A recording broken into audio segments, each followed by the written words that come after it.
And I will start recording as soon as I confirm it's live. And then, Jennifer, am I handing it over to you? Yes. In 1 minute, I was going to start talking. Okay.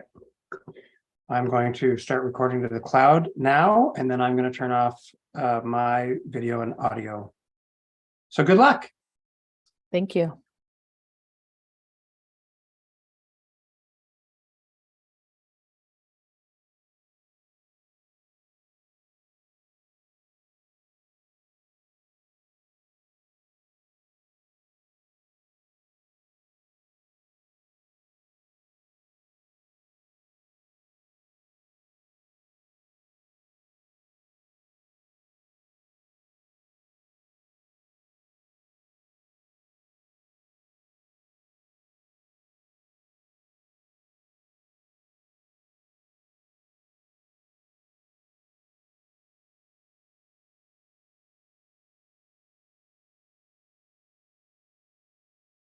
Okay, it is the top of the hour, so I think we are ready to get going.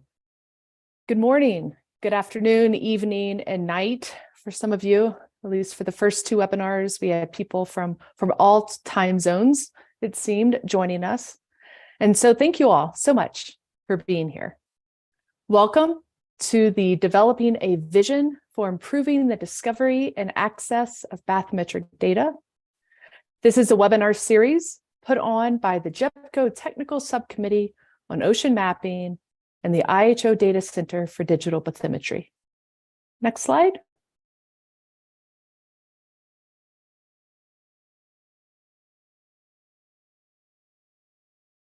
My name is Jennifer Jenks, and I, along with Dr. Vicky Farini, will be serving as the series organizers and host for this webinar series. As both of us being members of TSCOM, and myself as the director of the IHO DCDB, and Vicky as the head of the Seabed 2030 Atlantic and Indian Ocean Regional Center, we are excited that you all have chosen to be here today to join us as a community to listen and to discuss what's working, what's not, when it comes to the different aspects of the bathymetric life cycle. Next slide. So just a bit of background on the organizations that are behind this event. The TSCOM provides technical advice towards the maintenance and improvements of GEPCO products and the supporting data, while the DCDB is the recognized IHO repository for all ocean bathymetric data with the intention to provide preservation, discovery, and access of those data. Both of these organizations look to you, the community, for guidance and suggested direction on how best to drive the work we do. Next slide. Both of these entities also strive to support the Seabed 2030 project. This is a collaborative project between the Nippon Foundation of Japan and GEPCO. Seabed 2030 aims to bring together all available bathymetric data so that we can produce the first definitive, freely available map of the global ocean floor by 2030. Next slide.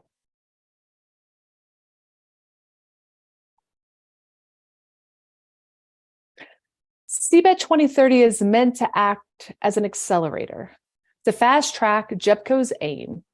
And as you can see here, they are. In 2016, only 6% of the ocean floor had been mapped to modern standards by data that had been shared with the global community. And last year, that number had increased to 23%. But obviously, we can all agree that what remains is, well, it's a lot. Next slide.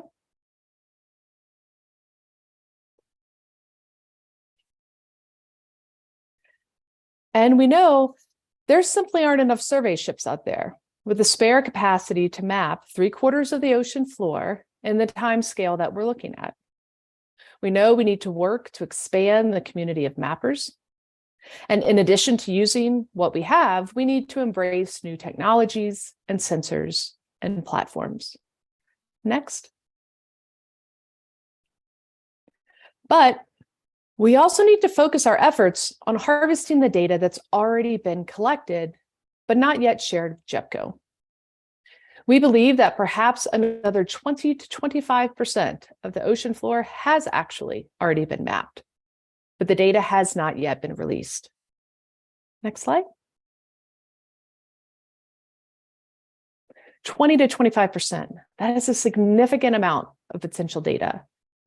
Data that, if contributed, would allow the community to focus on collecting new data in unmapped regions. But why do these data remain unshared? So this is just a quick list that Vicki and I and some of the moderators here put together. This is what comes to our mind. But perhaps we should be checking our assumptions. Perhaps there are other reasons that haven't been considered. And so to close this data gap, we need to first understand why it exists and then work as a community to try and eliminate it. Next slide. And with that, I'll pass the mic to Vicki. Thank you, Jen. So we're really here today this week to gather input from the global community. For the past several years, we have been advancing along what's called the collaboration continuum, as you can see here. We've started networking more, we're coordinating more, we're cooperating and even starting to collaborate. And as we continue our engagement together, we really want to move more toward the right side of this continuum so that we're saving effort and building efficiency as we move forward. And so really getting your input is absolutely critical to this as we go ahead. Next slide, please. Why a TSCOM webinar series? Well, our goals are pretty clear. We are hoping to identify and understand current activities and plans, as well as community challenges and needs, so that we can figure out how to work together in a more efficient way. We're hoping that this series of webinars will inform a workshop that is planned to be held at the institution where I'm based, the Lamont Doherty Earth Observatory, as part of Columbia University in New York. That event will be held in May, both in person and virtual, so that everyone who'd like to attend can, even if they can't join us in person.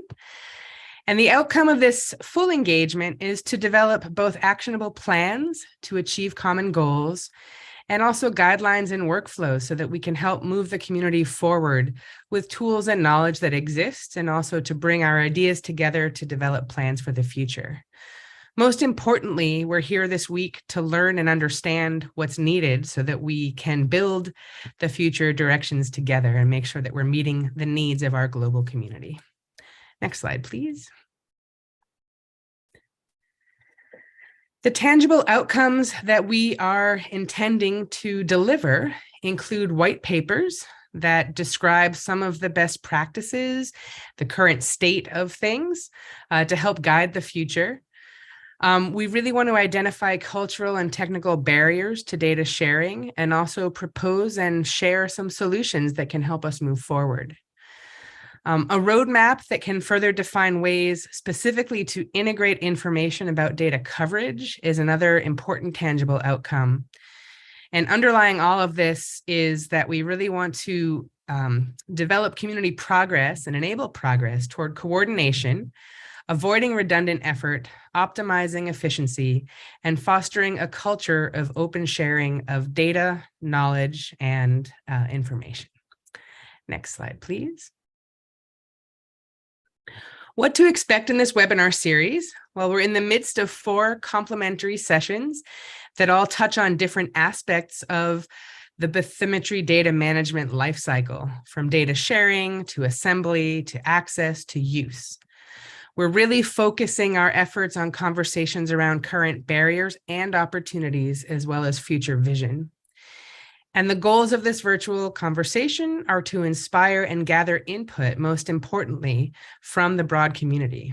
That's a real critical outcome of this engagement. Next slide, please.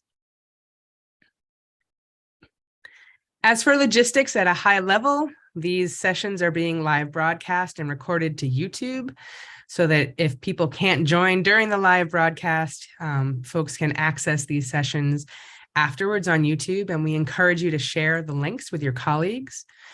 We will be soliciting input from the community during the live sessions via live polling. And also after the sessions, we'll be circulating a web form and/or email as a method to get input from the community.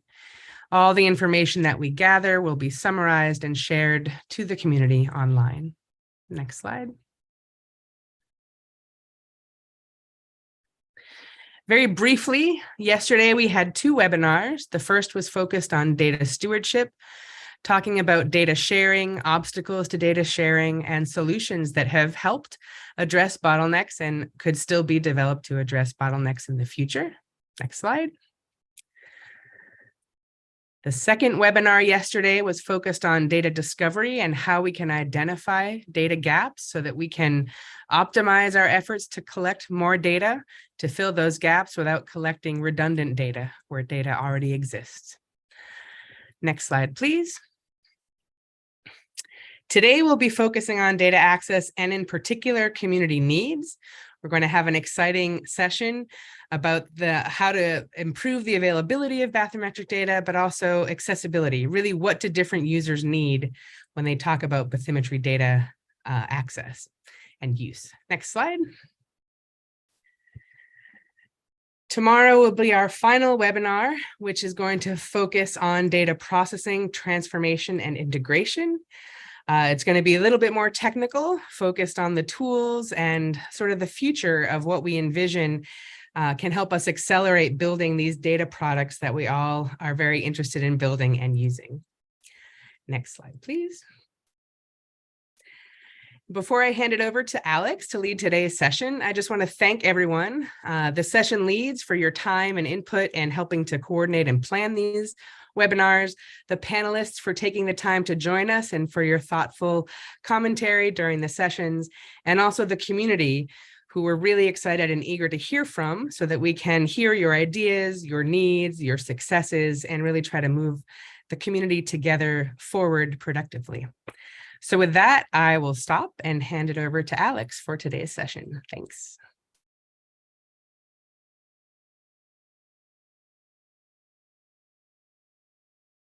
Oh, thank you, Vicky and Jennifer. So I will start with sharing my presentation here. Just a minute.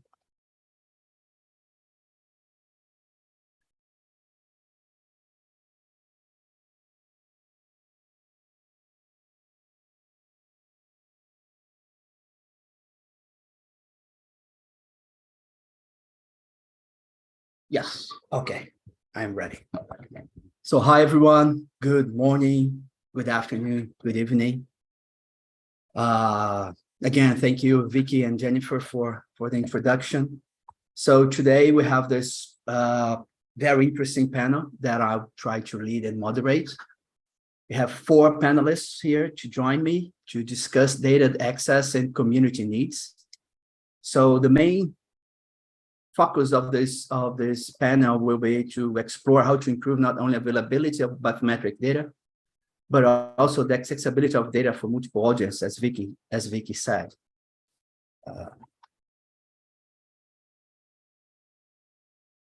So my name is Alex Bastos. Just a brief introduction, and then I'll go for a more context before our panelists will introduce themselves. So I'm Alex. I've been working as a professor for the past almost 18 years at the Federal University of Espirito Santo, southeast Brazilian coast, close to Rio. And since last year, that I'm also the coordinator of a national program called PGGM, which is the Marine Geology and Geophysics program. It's a 50-year-old program, and it's actually an academic network that gather all researchers and scientists in marine geology and geophysics in Brazil to support government decisions, strategies, and everything related to marine geology and geophysics.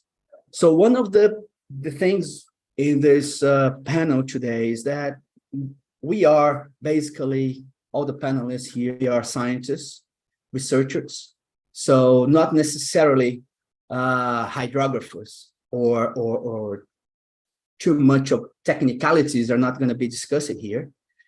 So I just want to show you that my research interests, why I work with bathymetric data, why do I need bathymetric data? Basically, my main interest is the submarine geology and morphology.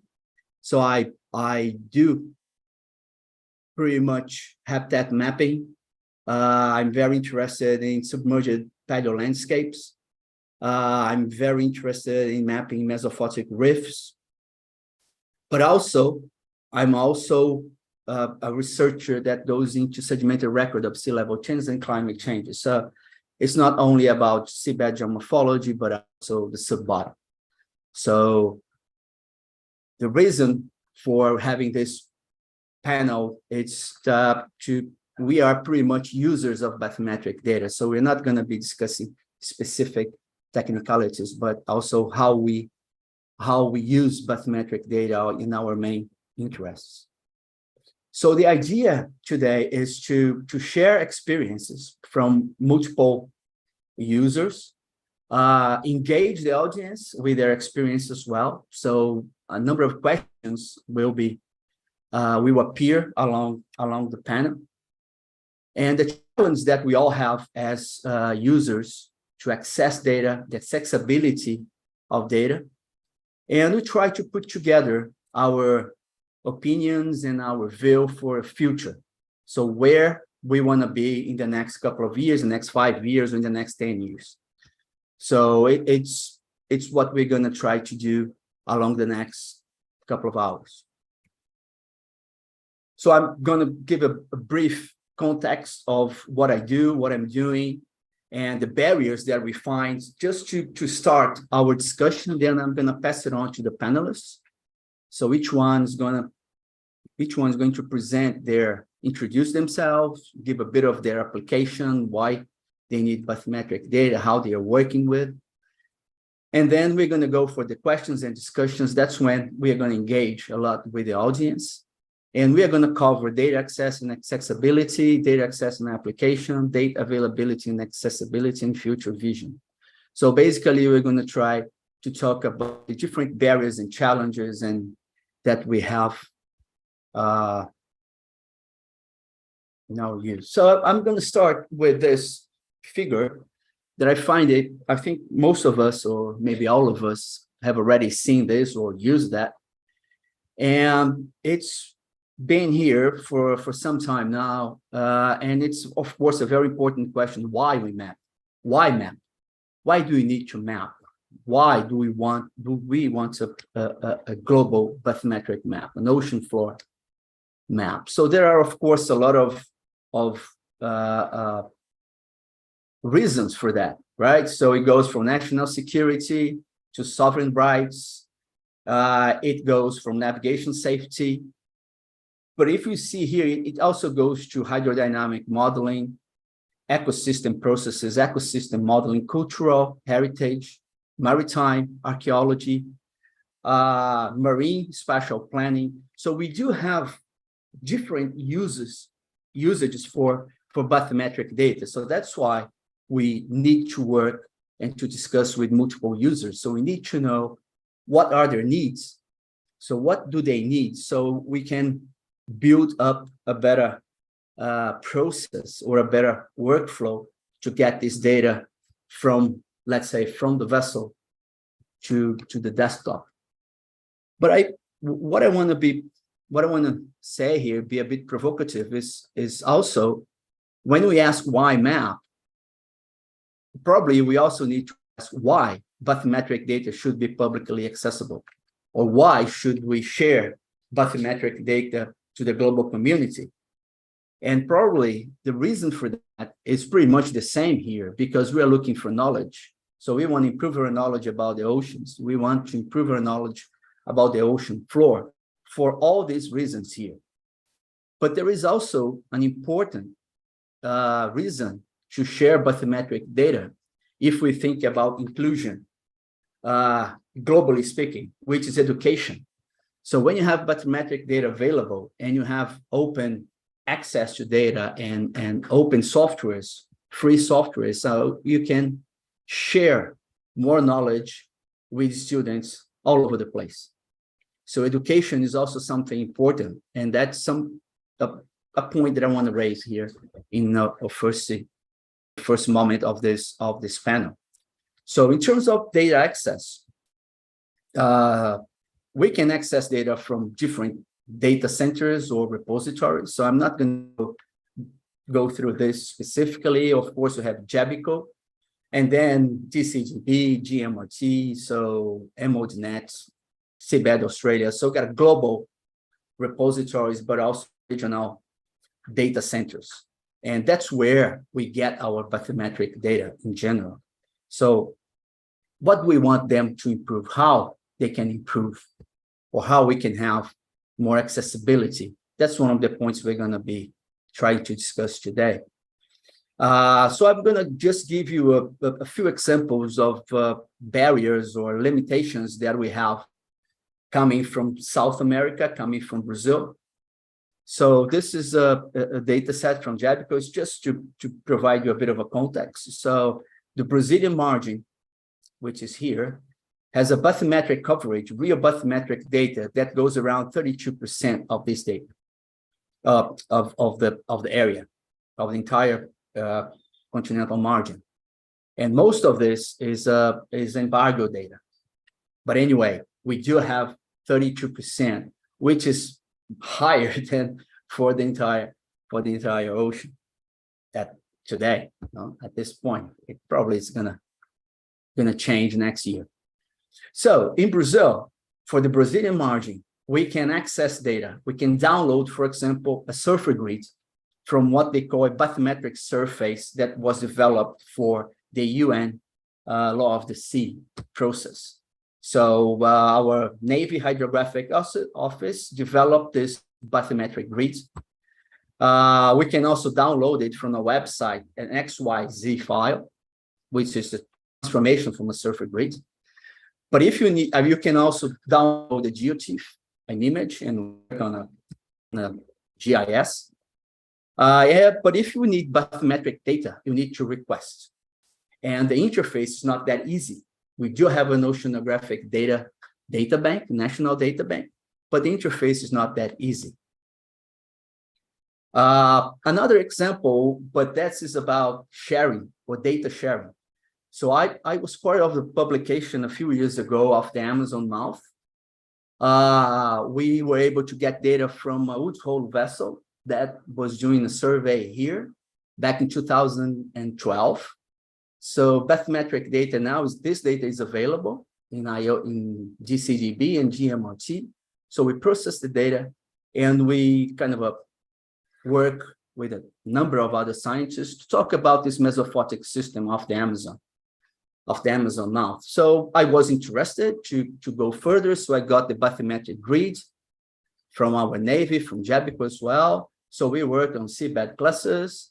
And then in 2017, we were able to get on board another American vessel called Alucia from the Dario Foundation. And we collected a lot of bathymetric data here, multi-beam data. And this is one of the, just one area that we covered. And this allowed us to understand better the morphology of these mesophotic systems, especially the reef structures. But this data, for example, is not available. This data was collected on the vessel. It was shared with the Brazilian Navy, and I got a copy as well. But it's not in any data center, as far as I know. So it's a limitation. Another thing that's very interesting, you get to go to the global multi-resolution topography, which is GMRT. So very interesting features along the northeastern Brazilian margin. So good, interesting data, old swath data, but interesting. And then you're going to download, you get a specific data format. So if you're not used with that data format, maybe it's going to delay your project. So this is another challenge or another barrier that we might find as a bathymetric users. And the third one, of course, I can download a grid in a specific resolution. I think this is about 2 kilometers resolution or 1 kilometer resolution. But you see there's a lot of data there, but this data is embargoed from the industry. And also from the UN Law of the Sea, although Brazilian institutions can have that data, specific that data that was used for the UN Law of the Sea process. So these are limitations that we have, barriers that we have, that I think we should try to discuss today. So hear from our colleagues, from the four panelists, how they use the bathymetric data, what they think about limitations that they have, difficulties, frustrations, things that, of course, are working fine. So what I'm going to do now is pass it on to the panelists. So I will, sorry. Before I drop any questions for the audience, I will give time for the four panelists to introduce themselves, to talk about their own experiences, their application. All right. So I'm gonna start with Kerry. Kerry, can you share your screen, please? Yeah, sure. Oh, yeah. Okay.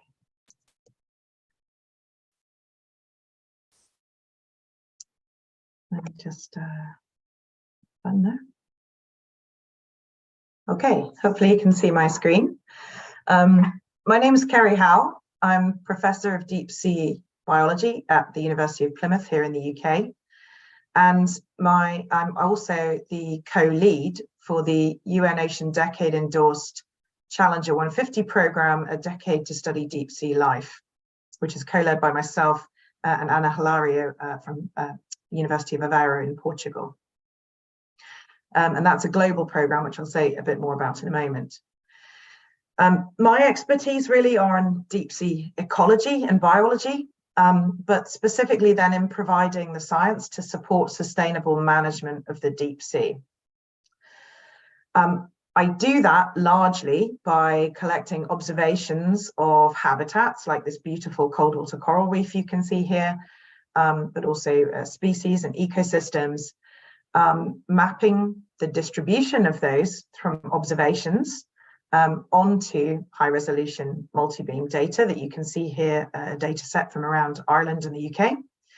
But then using a technique known as habitat suitability modeling, also called species distribution modeling, and also called predictive habitat modeling, they're all the same thing, to turn those observation data into layers or maps of where different habitats and species occur. And I know Vincent will probably say a little more about this, so I don't want to go into it too much. But essentially, we also collect data on the ecosystem services that are performed by those habitats or species.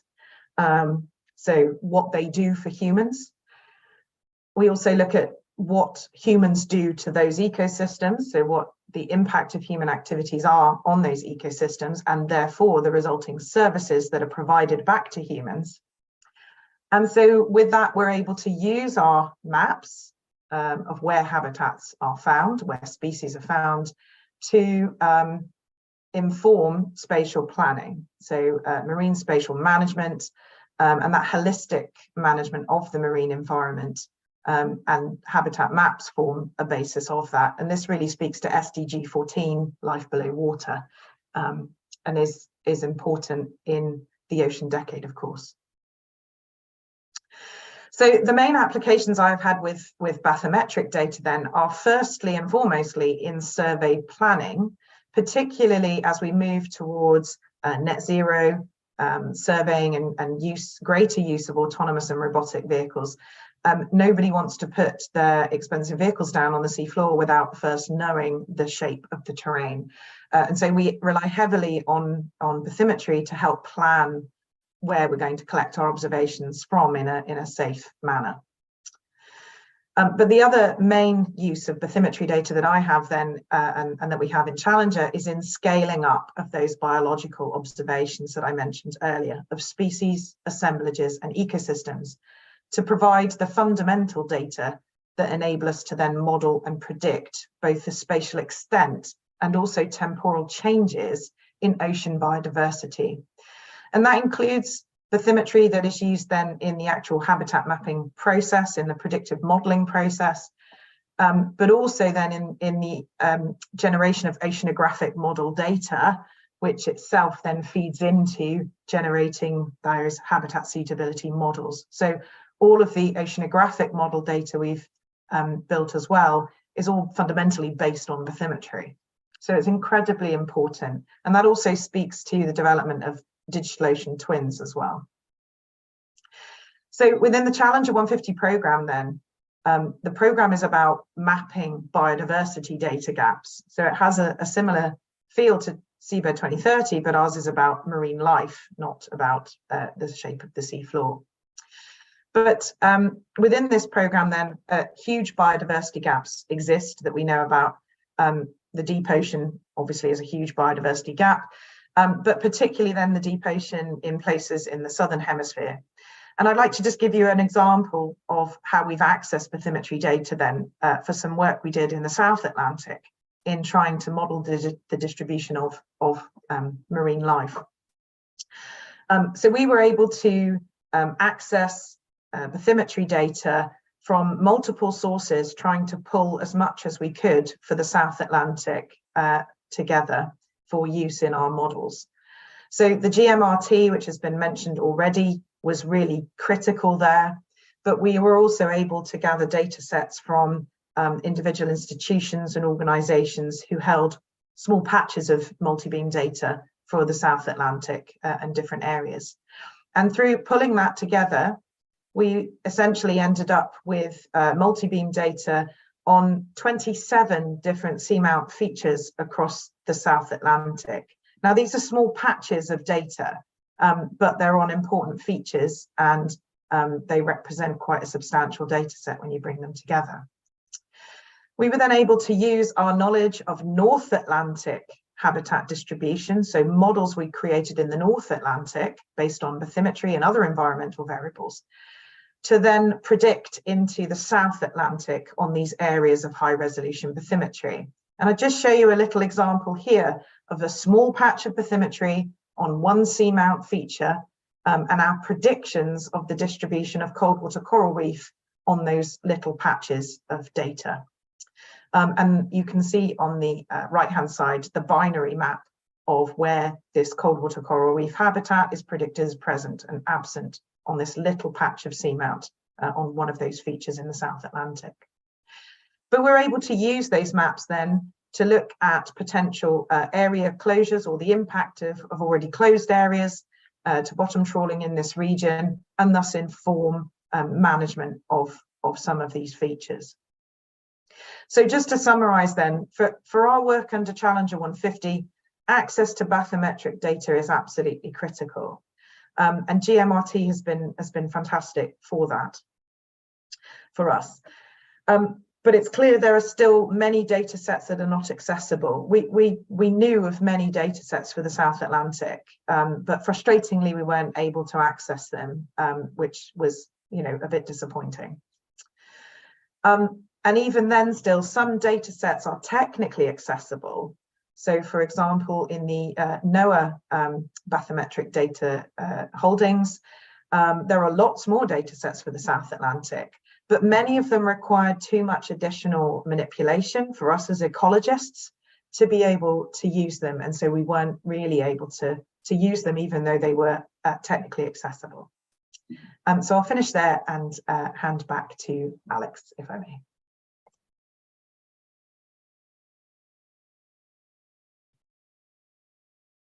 Thank you, Kerry. What I'm going to do now is, before I call another panelist, I will just share again my screen and start page with the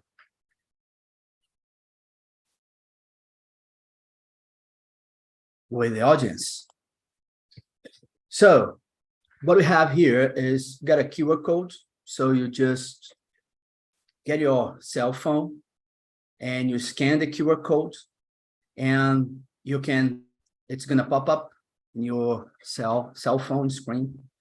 You're gonna be able to choose from a multiple choice which one of these answers, or you can, for this one, you're probably gonna pick just one, but the others you can get more than one in one choice. You can also join the ahaislides.com here, this link. So please, we want to know, to start with, as we are all presenting ourselves, so who are you? So this is the first question. I'll give you a couple of minutes, just a minute, so you can answer. And in a few moments, I'll pass it on to. Get ready, Kelley. You are next.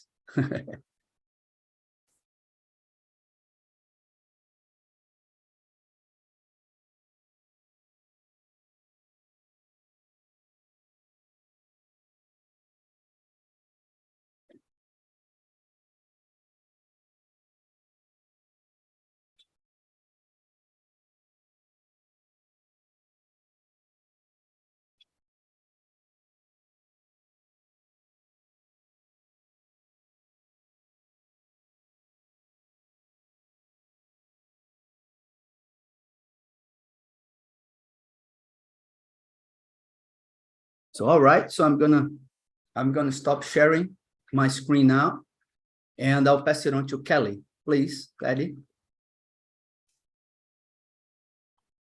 Okay, ready?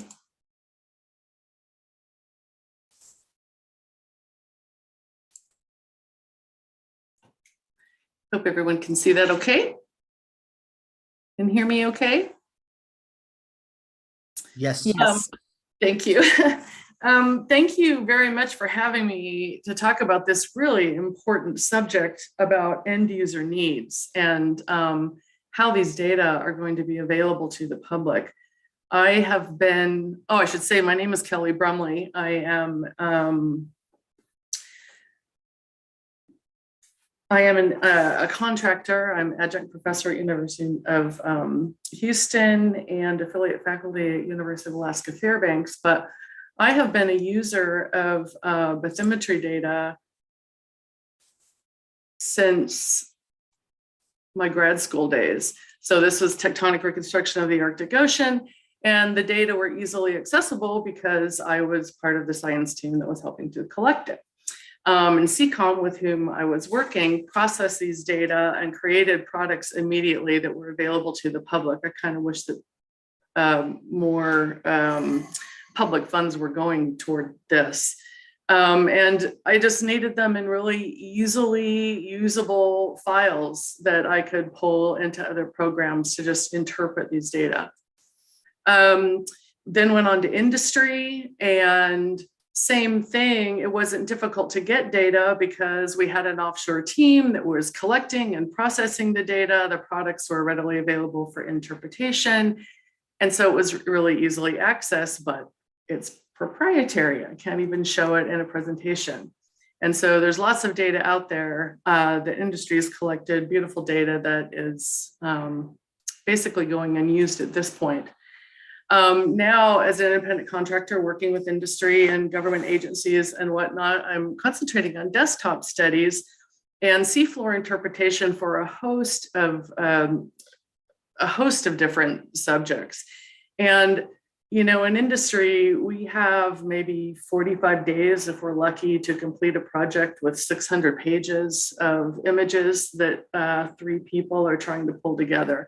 So there really just isn't time for processing, downloading data, reprocessing, or even hunting for it. So I thought just to kind of show you, I just would show you a test case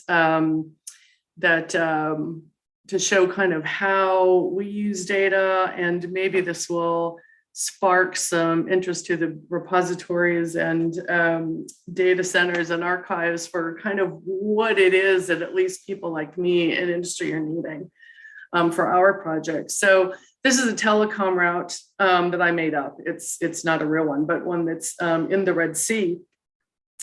And these projects are because the client really actually needs to know what's on the seafloor. They're investing billions of dollars in these infrastructures, whether it's a telecom cable route, wind farms, oil platforms, environmental assessments, seep locations, whatever. They really need to know what's on the seafloor before they put a whole bunch of dollars in investing in the program. And I would say that most of the work that I do is, and most of the work that I know that other industry people do also with these kind of reports and this kind of use of bathymetry data, it needs to easily be able to go into an ArcPro project.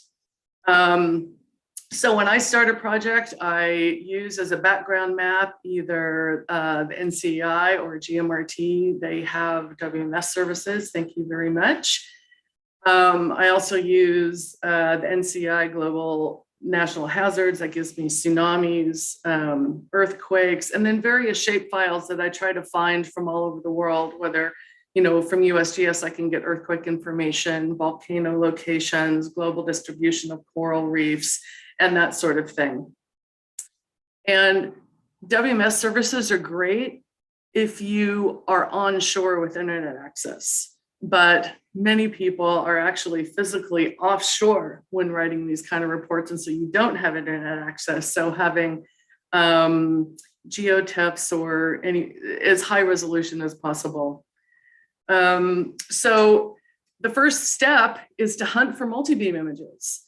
And even one swath can provide a lot of information on the seafloor. Like this little fold here, it's just, you can see it in one swath, but the red line is the telecom cable, and it's at least allowing me to say something about what the seafloor is going to be looking like. And what you're looking at here is GMRT from GeoMap app and a profile that I created from Jebco. So where is multi-beam available? Usually the first thing I do is open up NCEI, the Bathy data viewer. I have the WMS service in my ARC project. I also use it online to see if there are any multi-beam that are available. The background map is Jebco, by the way. And then I'll always go over to GMRT to see what they have. So as you can see here, this background here is the GMRT, and it is much more detailed. So clearly they have more data than do NCEI. And so then I'll open up my GeoMap app and look in their regional bathymetry layers to see if those data sets are available. And it just so happens that this one, I had to go do some finding, but actually found it at GeoMart and was able then to put it into my ARC project and utilize it. And then I calculate slopes from Jebco. So that's kind of, my method for starting to look for data sets. And GMRT, as Kerry said, is really my workhorse. Love her. As I said, yay for the WMS service. That usually is sufficient, but also GeoMap app. And I love in GeoMap app that it can actually add a shapefile so I can put in my route or whatever. I love that I can use it to calculate a slope. I can draw a profile on it. I love the variable resolution as I zoomed. And it also has some multi-beam projects that you can load in that are really handy, like the one you're seeing here. And then since you guys asked about what it is we'd like in GeoMap app, I'd love it if I could scroll zoom. I'd love it if there was a color bar graphic instead of me having to screen grab from GeoMap app to put it in my image. The base map layer, not that cute of a color bar, sorry. And the layer manager just gets lost in the processing window, opens up over the toolbar. And anyway, but I hate even complaining because without GMRT, I just don't even know what I would do. Thank you so much for it. Hate to complain, but since you asked. Oh, and also stop asking me to download the latest version. I have it already. Now, the NOAA bathymetric data viewer, that's always my first stop. It shows me the location of multi-beam. It also has a tile service. Thank you very much. There's links to raw data and some products. I realize that NCEI is an archive and kind of just where data should go. And I really appreciate that NCEI is working so hard to kind of make it more than that and make data more accessible to us. I really appreciate that. They use really pretty colors and they have a color bar graphic. That seems like a small thing, but when you're trying to make images, being able to have those little pieces is really handy. Since I roasted GMRT, got to do the same thing with NCI. I really wish I could add a shapefile. That would be amazing to the bathymetric data viewer. The ability to draw profiles, GMRT spoiled me with that. And if we could have easily exportable survey data, only academics use MB systems and then the tarred and feathered files. It's hard to know what to do with them. So I don't know if there's a conversion tool. I don't know. I know all the data people are probably going, oh, this is so easy, but here I am, Adobe end user, just trying to figure it out. It would be great if all the NOAA ocean data was in one place, kind of like eMudNet, and I often get broken links. So another place that I go to too, I always check in with Okeanos Explorer. A lot of those data are already in NCEI, but they also have ROV videos and shapefiles, and just being able to actually look at the seafloor when you're trying to put an instrument down or a cable down is just really helpful. So proprietary industry data, I think that we'll probably talk about this. I'll be provocative here. Bathymetry oftentimes with these big industry bathymetric data sets, they're just the result. They're not the product that the client wanted. Like for this one, they wanted seep locations. So the bathymetry was just kind of an end product, not actually what they were paying for, but those data still are proprietary. So in order to kind of shake those loose, we're going to need to overcome some kind of cultural inertia and, you know, maybe talk industry into working with repositories, because if they're wanting reports using only public data, then they should be adding to the public data. But they paid a lot of money for these data, and so they're not apt to just give them away. So we'll need to make a business case for, you know, why they should be donated. I wonder if we can just buy it. Might be cheaper than collecting it. And we've talked for years about tax incentives as charitable contribution, but as of yet, I'm not sure where that stands.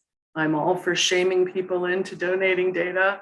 But really, there needs to be a change in culture with the sharing of data. And it's the same with academia, by the way. So yeah, thank you again for allowing me to be part of this conversation. And I'll turn it back to Alex. I can find the stop share button. Okay. Thank you, Kelley. I think you covered pretty much all the points that I want to discuss here today. So I'll pass it on now to Gareth. So Gareth, if you can share your screen with us. No worries. Go, so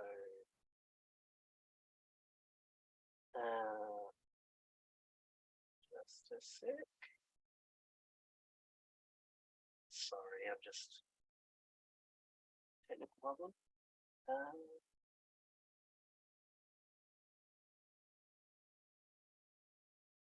Okay.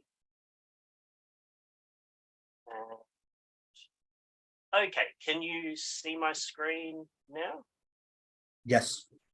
Excellent. Thanks very much. So, g'day everyone. My name's Gareth Davies, and I'm a tsunami hazard scientist. I work for Geoscience Australia, which is like the National Geological Survey organisation in Australia, so part of the federal government. So my field is actually tsunami hazard assessment. So here in the bottom left, you can see an animation of a tsunami. This is an event a bit like the 2011 Japan tsunami, the one that caused the nuclear accident at Fukushima, some of you would remember.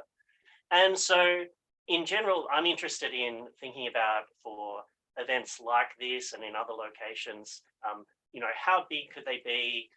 How often might they occur? And in general, those things are often characterized by a lot of uncertainty. So, how confident can we be? What sort of uncertainties are there in, how big these waves might be and how often might they occur?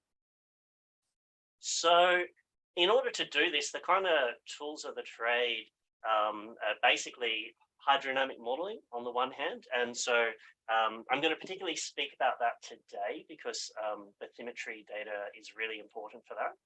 And then also analysis of tsunami source processes and frequencies. And so bathymetry data can also be really important for that.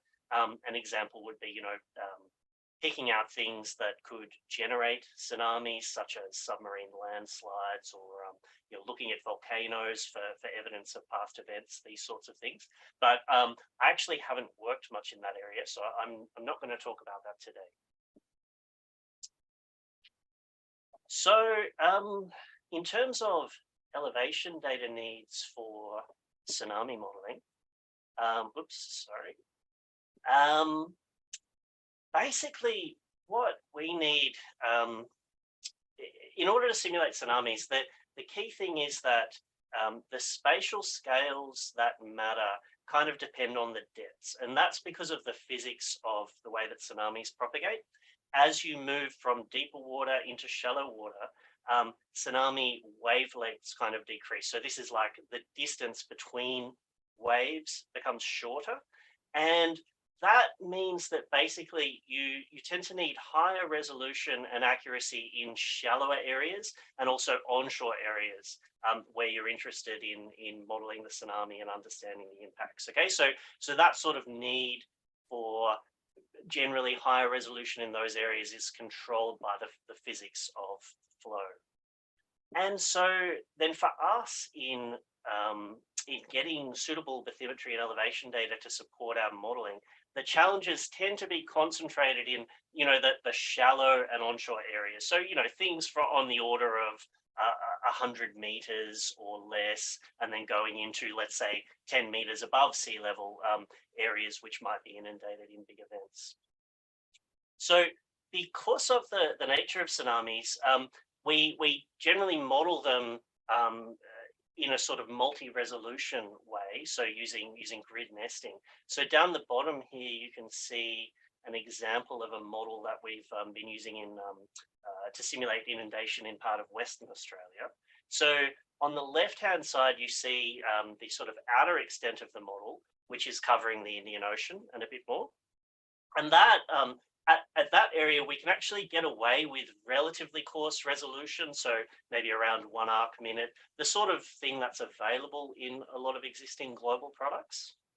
But then as we come into the coastal areas that are of interest, we start to need to refine things. So in this particular case here, moving to the second panel from the left, where those boxes that you see, the larger boxes, we're refining to about 200-meter horizontal resolution in there. And then we use further nested grids, the finer boxes in the other panels, to go right down to sort of, in the vicinity of 10 meters to resolve flows in the inundation zone. So we're really covering a lot of scales. And we need data that is commensurate with those scales, so able to represent them. So our challenges then are mostly to do with the sort of shallow and onshore areas. And it's probably same as everyone. It's really, does data of suitable resolution exist? And if it does, can we get it? And then often quite a bit of work for sort of cleaning and making consistency between different data sets. So if we have a look here, in terms of setting up elevation data so that we can do this tsunami modeling, normally we need to combine multiple elevation data sets and with all sorts of varying resolutions, right? So basically, we'll hunt around and see what elevation data is available, and often a whole range of sources going from sort of our global scale products through to regional multi-beam data sets. Increasingly, we have good access to LiDAR and LADS data in sort of shallow water areas and areas near the coast. But there's often gaps in all these things, and we then might need to patch those using single beam surveys or whatever else is available. So for our modeling, essentially what we're going to need to do is construct some sort of seamless representation of the elevation that's covering all these scales, okay? So you do that by making a whole bunch of rasters with different resolutions, and then once they're overlapped, they should basically give what you consider to be a decent representation of the elevation at the scales that you need. So yeah, that can involve a lot of bespoke processing. So, you know, you might need to interpolate over gaps, cut out obvious errors in data sets, which vary greatly depending on what you're working with. Maybe do some processing to reduce discontinuities between data sets. Sometimes you'll just, you know, see some offsets and they might affect the representation of the hydrodynamics, so you can remove those. It tends to be a very case-by-case process depending on the properties of the data itself. And it can take a while. So here's just like a recent example from some work we did in southeastern Australia. So this is a nested grid tsunami model. So it's actually on the outer grid, we've got like a global coverage, but then we refine around southeastern Australia, going down to about an initial level of nesting with about 90-meter resolution, a horizontal resolution this is, and then going to sort of a very broad inundation zone with cells about 10-meter size. And so for inundation modeling, we're really chasing good vertical accuracy. So, you know, things with hopefully errors on the order of tens of centimeters or less. So this is quite spatially extensive. This is the largest inundation model that I've set up. And so to make elevation suitable for this, we processed a whole bunch of different data sets, GEBCO, regional products, LADS, and LiDAR, and ended up with 108 different input grids with that preference order, such that when overlapped, they gave a good representation of the elevation. And probably a high fraction of those were actually filling little patches in the LiDAR and LADS with local things derived from local single beam data sets in estuaries, let's say. Yeah, so this can take some time. In terms of accessing data, we do this via a really wide range of data providers. Rather than listing down the things that I tend to use, a couple of years ago, we actually did a survey of modelers about all sorts of things to do with their elevation data needs. And here was their answer to the question of where do you usually access elevation data? So these were mostly people working in Australia. So Geoscience Australia listed high, but you know, many other organizations that people here would know. And I guess you can see that there's certainly not just one place, as mentioned by the other speakers. You need to go to a whole bunch of areas. One thing that would help from a modeling perspective here is if it were possible for me to give like a script-based way for people to download the same files that I've downloaded, that would really help with making the modeling more reproducible, you know, because like if I'm downloading, you know, tens of gigabytes of data and then doing all this crazy processing on it to get it ready for a tsunami model, it's hard for me to redistribute those data sets. And it's also, in the current systems, it could be hard to describe precisely to other people how to get them. But from a reproducibility view, it would be really cool if I could just have like you know, a text file with a bunch of commands to hit a server and download a very specific thing, or whatever. Something that had better reproducibility than just trawling the web would be nice. Now, in practice, we also have to sometimes get non-open source data. Sometimes in some of the ports, although they're surveyed well, the data might be controlled by local authorities that are reluctant to freely distribute it.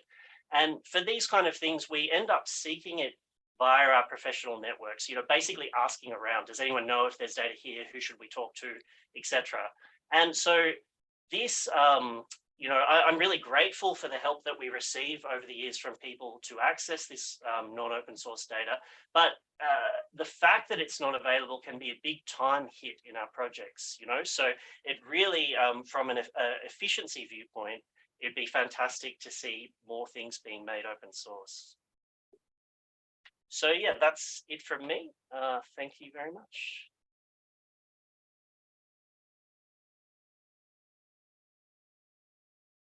Thank you, Gareth. So I will, before I call for Vincent, I will again pop up another question to our audience. So we want to hear from you and know from you. Again, just scan the QR code if you were not here in the first question. Now this one's probably popped up in your cell phone screen.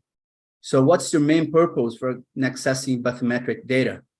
So we got just a few options here, so you can choose more than one option or just click other. We just want to have an idea about who's watching and what's your main perspective or your main purpose actually in terms of data, of bathymetric data, why you access bathymetric data, what you're using it for. So I'll leave you with a few more seconds so you can answer your question. I can come back afterwards, but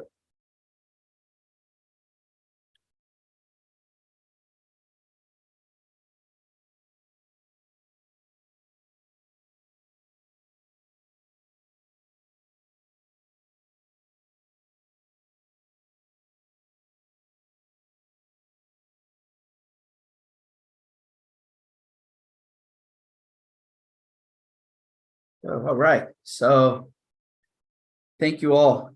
Please engage our conversation, our discussion here. I mean, we've seen so far 3 panelists showing different perspectives in using bathymetric data. And I'm going to move now to Vincent so he can introduce himself and talk about what he's been doing with bathymetric data. So Vincent, you can share your screen now.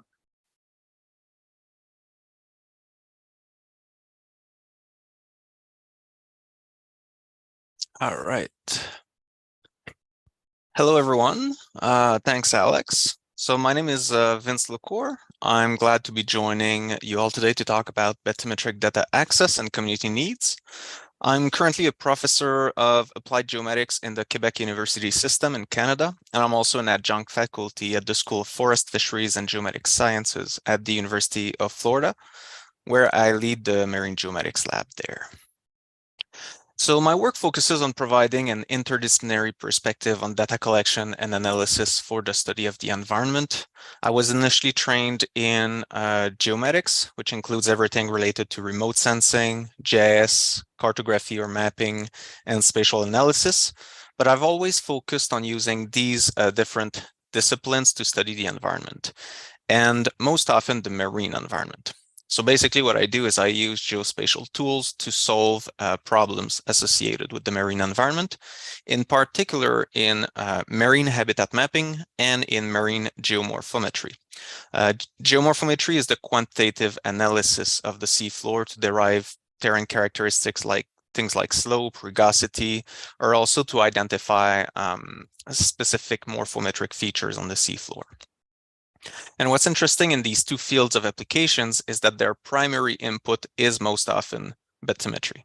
So without bathymetry, it would be impossible to conduct marine geomorphometry, and it would be quite difficult to conduct marine habitat mapping studies.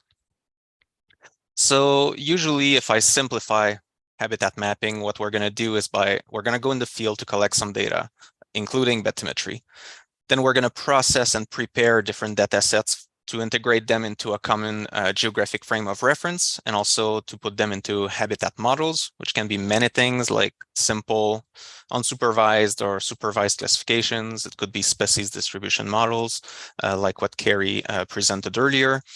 And then the integration of these different data sets into habitat models will give us our habitat maps. And these maps can be used to inform decision-making in a lot of different contexts like management and conservation.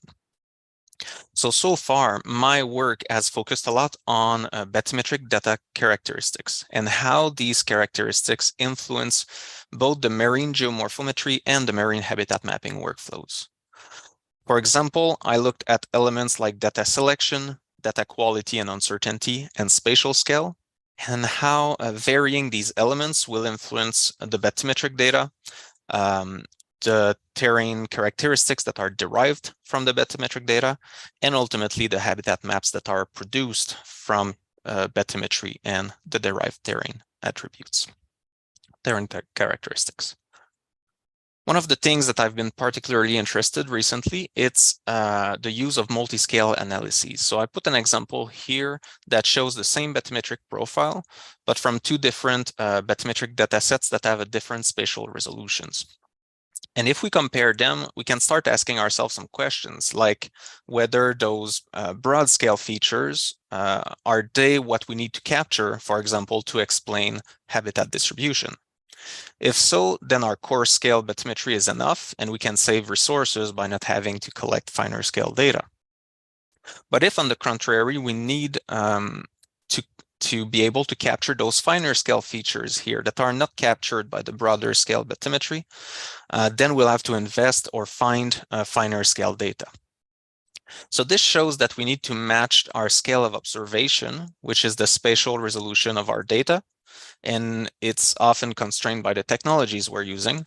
So we need to match that scale of observation with the scale of the ecological or geomorphological patterns and processes that explain the distribution of what we're interested in.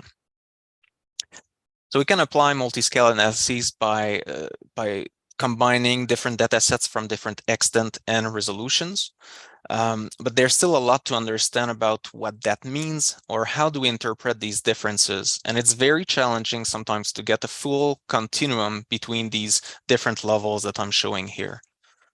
For example, we can see here how ROV-based multi-beam bathymetric data compare to one of the older GEBCO dataset from 2013, where thousands of ROV-based pixels corresponds to about 4 to 5% of one GEBCO pixel.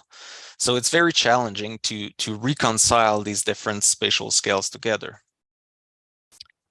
Another way that we have to conduct multi-scale approaches is by changing the scale of analysis. So for example, here in geomorphometry, we often apply a focal window that is usually a 3 by 3 pixel window, and we apply it across an entire data set to derive things like slope, aspect, and rugosity, which are known to be spatially related to the presence of absence of different species or habitats, but also to be proxies of hydrodynamics. So there's a lot of potential here from bathymetry and derived terrain characteristics.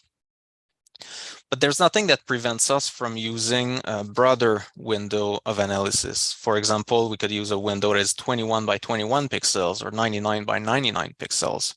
And varying that window or using a broader window of analysis will allow us to capture broader patterns in the bathymetry. So I put an example here where we calculated a measure of topographic position over hundreds of windows of analysis, and then reported the extreme values that show the local and regional peaks and pits in the bathymetry of the Gulf of Mexico in the US. But what's more interesting here, it's not necessarily those local and regional peaks and pits, it's this here, which is a derivative of that analysis, which shows us the scale at which these extreme topographic positions were measured. And that results allow us to see which patterns are best described at a fine scale in green, and which patterns are best described at a broader scale in white. So that's a lot of information that we can extract from bathymetry alone. Bathymetry really allows us to understand a lot of different components of marine ecosystems. So that was a quick overview of my research interest, but you may wonder what I'm doing on this panel on data access and community needs. So I wanted to address these two topics real quick. So in terms of data access, I need a lot of bathymetric data to do my research. It's my primary data input and data set that I used. And I've had a lot of different experiences accessing bathymetric data. So for example, I worked with freely available bathymetric data sets like JEBCO, for example. I had to request non-public bathymetric data sets, so I had to sign some agreements for use of certain data sets, which caused a little bit of problems in the end, for example, for teaching or presenting results at conferences, these kind of things. I mostly rely on collaborators that collected their own data. So we're so many in the world doing similar research, and bathymetry can be used for so many different purposes. And usually when you ask, people are really nice about sharing their data with you and collaborating to perhaps provide a different perspective on the analyses of a specific data set. I also had to collect my own data sets, for example, using autonomous vehicles. And in coastal environments, recent developments allow to produce satellite-derived bathymetry, which is quite an interesting alternative to collecting bathymetric data. In terms of community needs, I'm a co-PI on a grant funded by the Florida Institute of Oceanography through their RACEP program to facilitate the development of a standardized framework for benthic data integration and distribution in Florida, which includes bathymetry. So one part of this project is to evaluate current community practices and also community needs. So I'm going to share some quick results here with you. Basically what we did is we surveyed the community of practice, so people in government agencies, academics, industry partners, and we asked a bunch of questions, including here, what were the limitations to their program's limitation to sharing data. And we found out that time and staff limitation was a major limitation, which means that there's a need for trained staff that can handle different data types and formats that could assist our community of users in managing and sharing the data. And other primary limitations involve the lack of standards, variability in data collection and processing approaches. And finally, we also found that there's a lack of common and robust infrastructure surrounding data access, which is another need of the community. So we have a lot of repositories. Sometimes there's duplicated data in different repositories. Sometimes the data set is going to be in one place, not in the others. So it gets a bit confusing for the end user community. And the last thing that I wanted to share about that survey is answers to the question, is your program currently using a fixed standard for metadata or data transferring? And we found out that 80% of the respondents said either no or I'm not sure. And I think that this highlights another community need, which is relevant training and also available resources. So like I mentioned earlier, perhaps we need trained data managers within organizations. But for that to happen, organizations have to first recognize the importance of this kind of expertise to integrate it in their teams. So this is all I have to share for now, and I look forward to chatting more with everyone. Thank you. Thank you, Vincent. Thank you very much for your presentations. Very nice. Well, I think we've got 4 very, very nice presentations, different perspectives. You 4 already mentioned barriers, limitations, good things, solutions, maybe. So I'm going to share my screen again.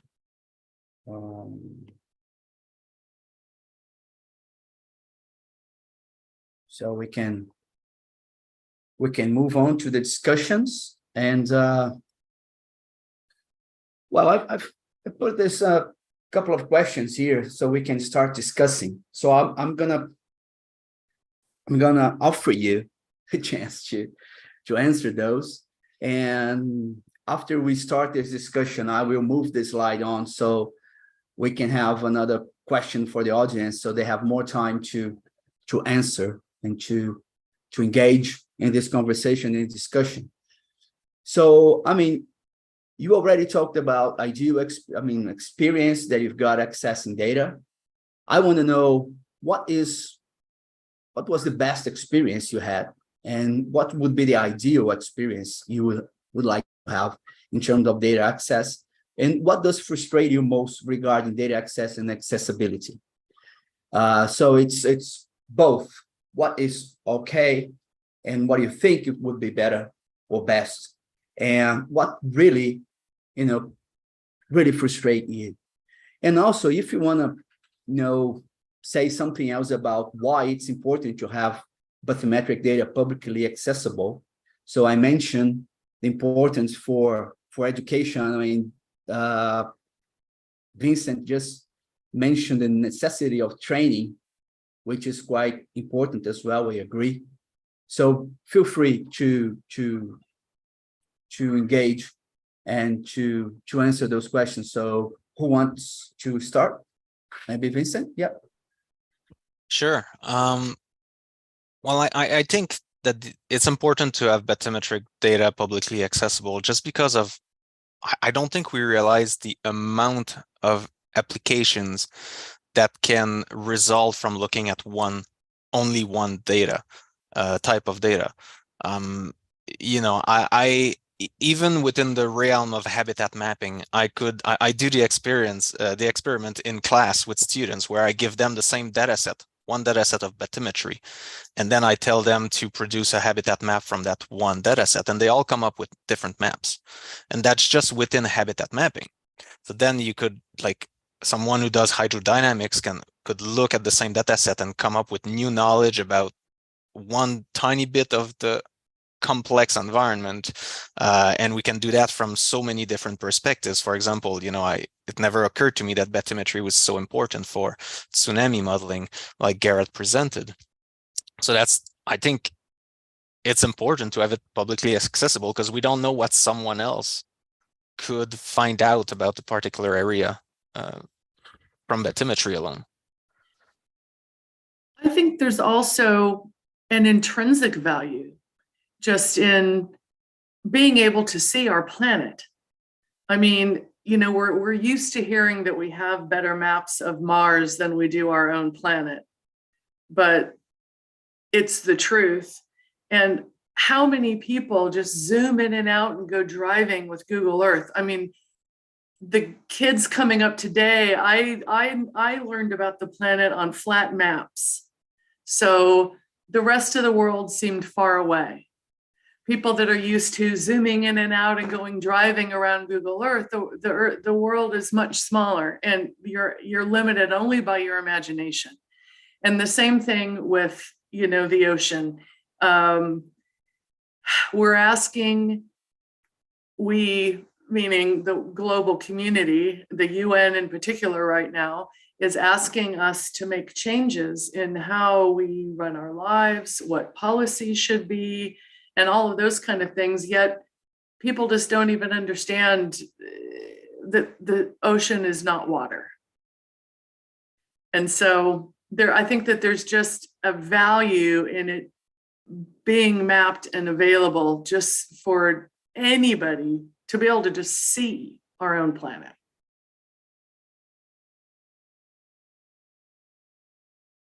Yeah, I just want to and I know highlight. I'm talking to the choir in this group, but No, I think I agree with you, Kelley. I think it's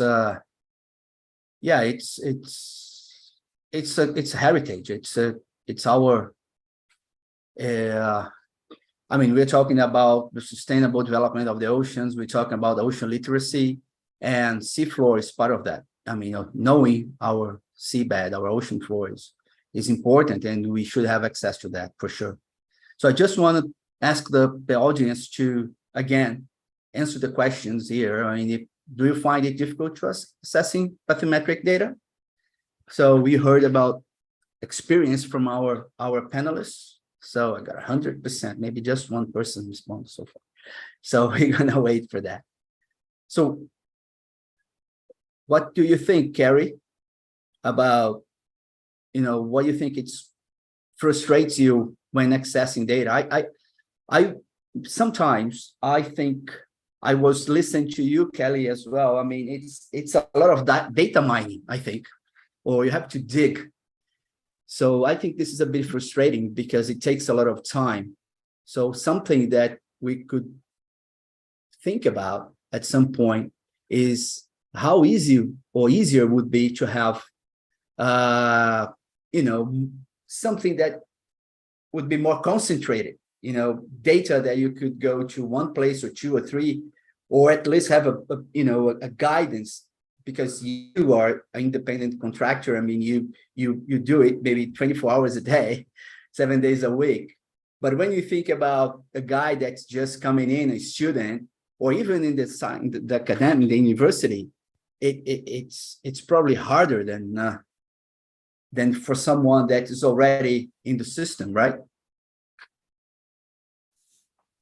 Absolutely. Students come in and, I have ARC projects and all of the links to things all in spreadsheets from years of, trying to do this. And I'm still always searching for things, and other people come up with new ways.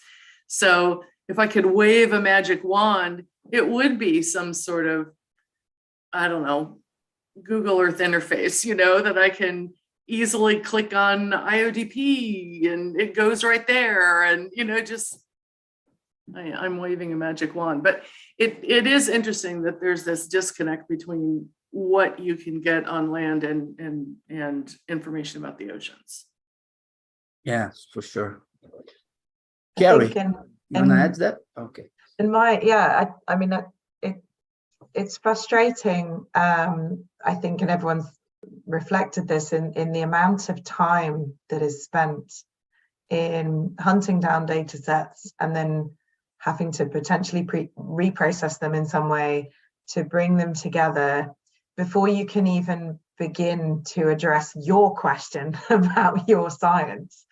And if you think about all the people all over the world doing this multiple times over and over, it just seems like an enormous waste of human effort. When the problem is things like lack of standards, or lack of agreed standards, should I say? And then that interoperability is certainly a challenge for NGs. As I think Kelley commented on that as well in her presentation, is that we're biologists, ecologists, or geologists. We're not hydrographers, and we're not stupid people or anything, but we all know our discipline, and our discipline is not hydrography. So we need to be able to just quite easily say, I need that, I need this grid resolution, and I need it in this format, and be able to access it without having to learn a whole other discipline of cleaning multi-beam data before we could even think about using it. So I think it would be great if in the future we could look at some of those standards, look at the formats in which data are accessible, because that would just speed up that whole process of firstly finding the data, and then secondly getting it in the format that makes sense to you, or that you understand. Yeah. Oh, sorry, Alex. No, just go ahead. Yeah, no, I think we need from some of my frustration with using certain portals is that there's so much involved before even knowing if the data is appropriate for you. So I think we need some kind of interactive, dynamic, web-based geoportals where you can interrogate the data, and you can say, okay, what's the coverage, what are the metadata of these data sets? Because too often I had to download a data set that I'm not even sure is adequate for me. Then downloading takes forever because they are huge data sets. Then you got to change the format. Sometimes you got to convert them from point clouds to rasters, and to just then see if it's what I need. So you get at least a couple hours sometimes there, and at the end you're like, okay, that's not what I need, so I got to restart. And I think Kelley mentioned a little bit earlier too, I experienced the same thing with my teaching, where you find a data set one year, and I try to teach I like to not give the data to the students, but to train them to go seek on the portals. But then sometimes 12 months later, you click on the link that you found the data last year and the data are not there. Or suddenly, it happened to me recently, it's a different resolution or it's separated differently. So then you got to rework. And the goal about science and other application is that we want it to be replicable. But it's difficult to have it replicable when everything changes around the data, while the data is the same ultimately. So why did it change? Yes. This kind of speaks, yeah. oh, sorry. Just No, on that point, it seems like then in order for this wish list kind of that all of us users would like, what's needed, and what I've heard people talking, and I'm so excited about it, is cooperation amongst the different countries and the different repositories and the different archives and the different, each one has their own funding, each one has their own bailiwick, each one has, and so, yeah, it's, thank goodness for the people, Map the Gaps, and the people putting on this webinar. They are really kind of trying to gather everything into one location. I think that's really going to be the first step. Some big decisions to be made so that you can just always go there and get the resolution you want or have standards or whatever. Yeah, I mean, I've just moving a little bit further here. It's, most of you, I think all of you mentioned the different repositories, data centers, and that you've been collecting data or accessing data. Kelley, you mentioned GMRT, I think Kerry as well. So what can you tell us, you all, in terms of accessibility, could you say that there is one specific data center that, you're good, it's very, very good in terms of accessibility, that could be kind of a standard, not a standard, but something that we should look at, a good example for to be followed? Is there possible? We found, I know I was waxing lyrical about GMRT, but it's just great.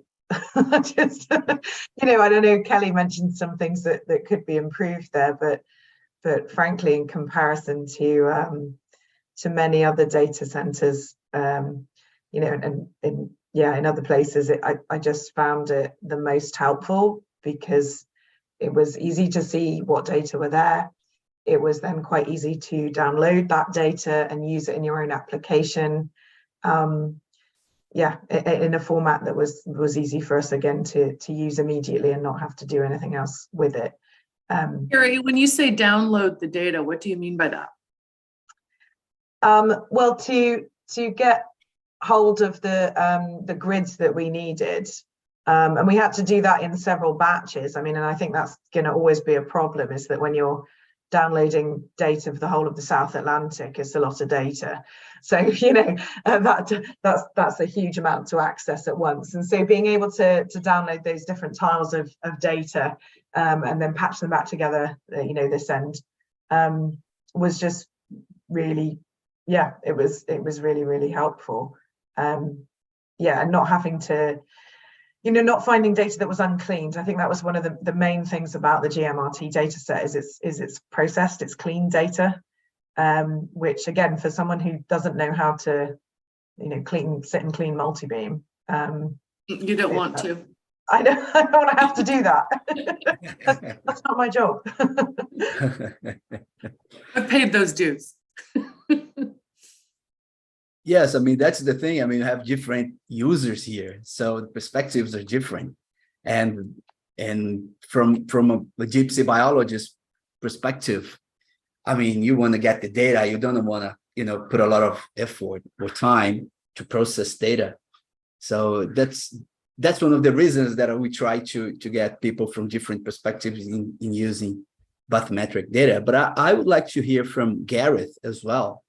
I know you mentioned something about the barriers or limitations for accessing bathymetric data, but what do you think it's probably your most concern? Is data, is what data format, data quality?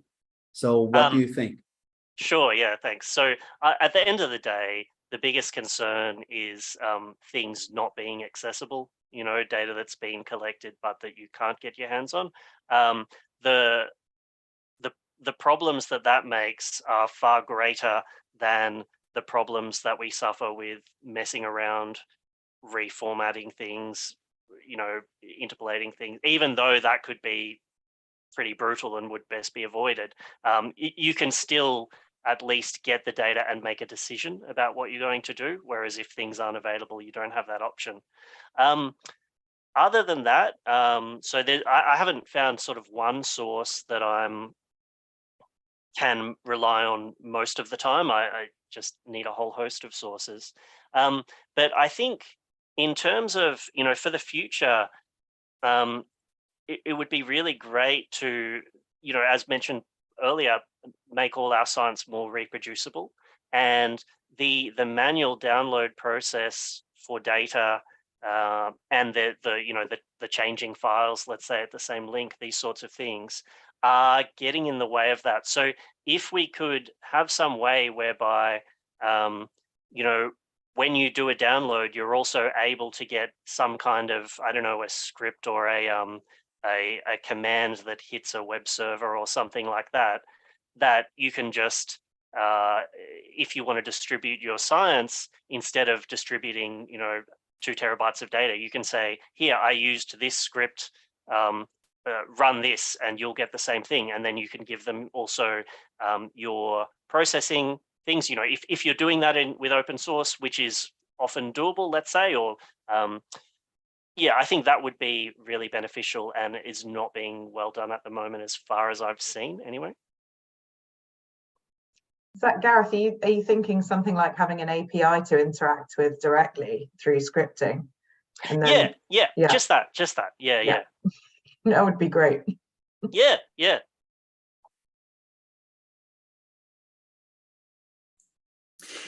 It's almost 2 different questions though, because Gareth, you sounds like Vincent too, just need the data, and I need images. So those are 2 very different, you know, I do want the highest resolution image I can get, but I don't, you know, really need data. I mean, doing a profile on the fly, yeah. But, you know, so that's kind of a different question, although it could probably all happen in the same place, but it is different. Well, I think that scripting idea could be relatively simple to implement as part of metadata standards. So just something that is attached to the data that says exactly the extent, the resolution, where, when, all the information about it, and then something that can read and interpret those metadata to go seek the data and the information about them.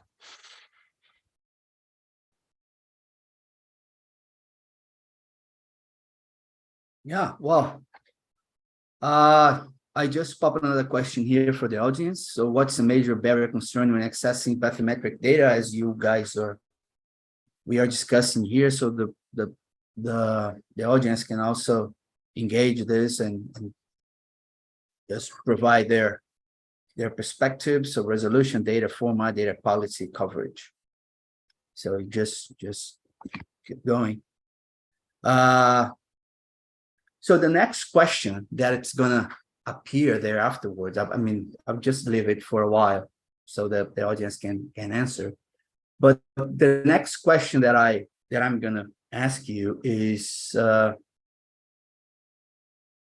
basically you were just saying that, Kelley, it's that you want a good image and other people need maybe the data, right? The raw data. So maybe you guys can just bring it up again. I mean, what what different sort of data formats are you used to work in your institution or in your projects?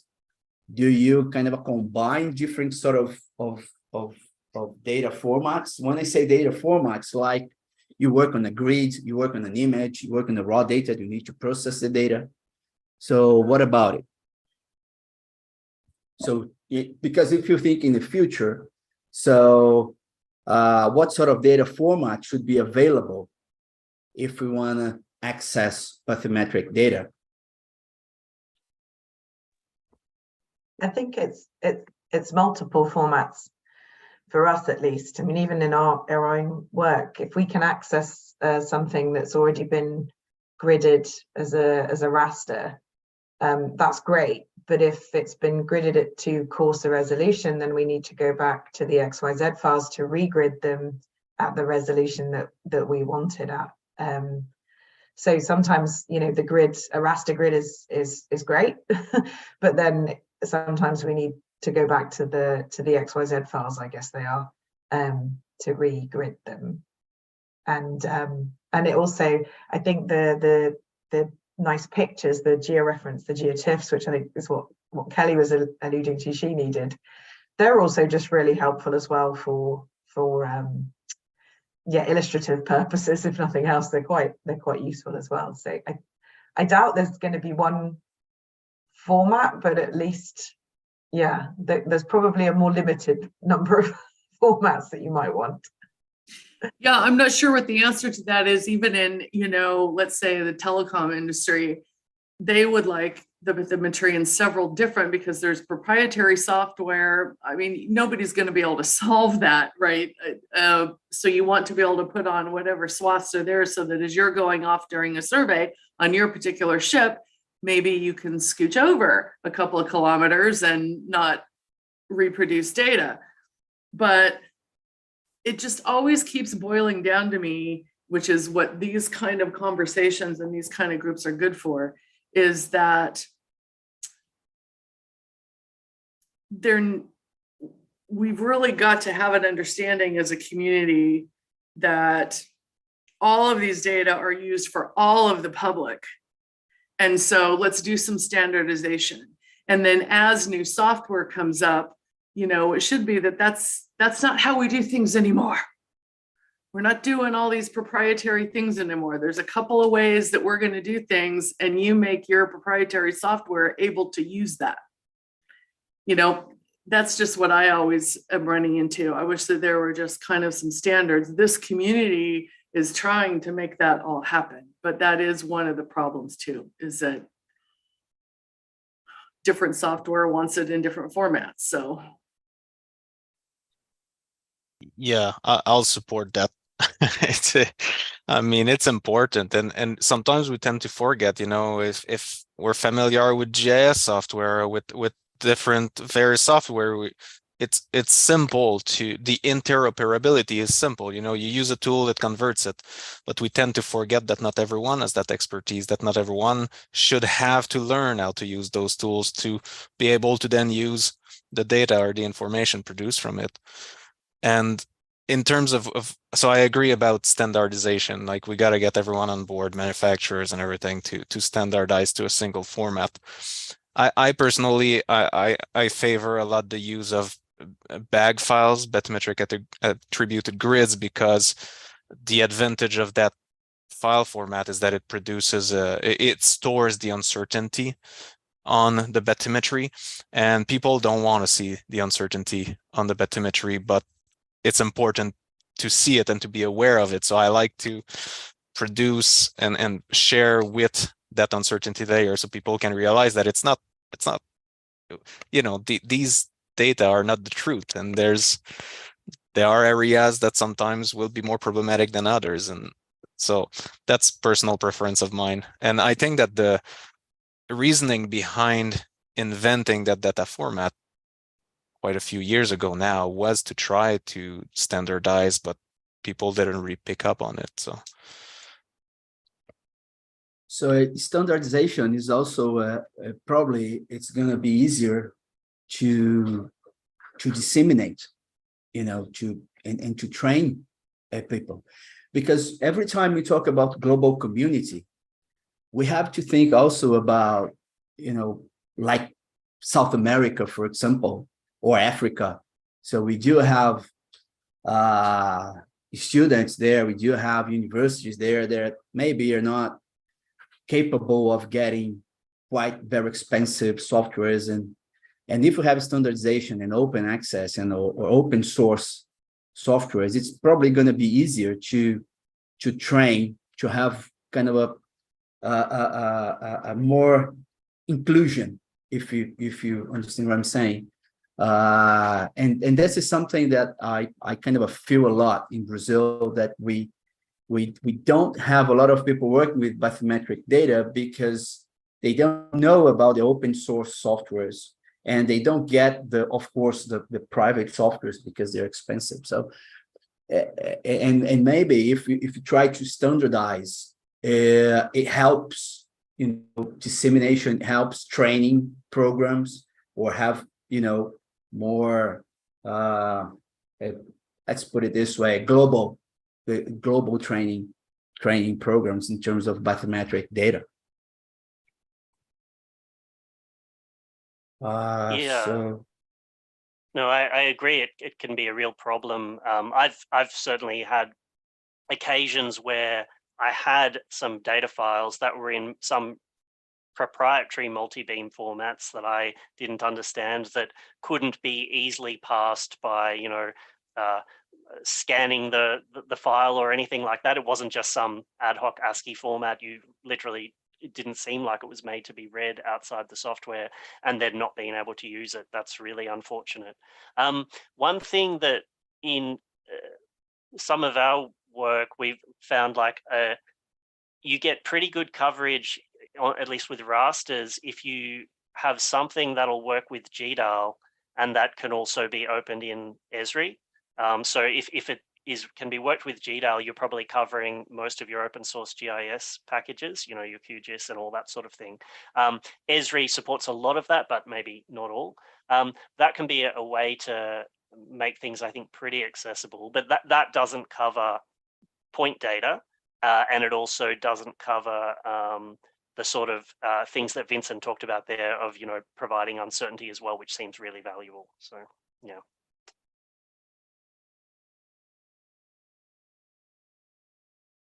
So I just popped up another question here that relates to this data format, so that the audience can also engage and answer.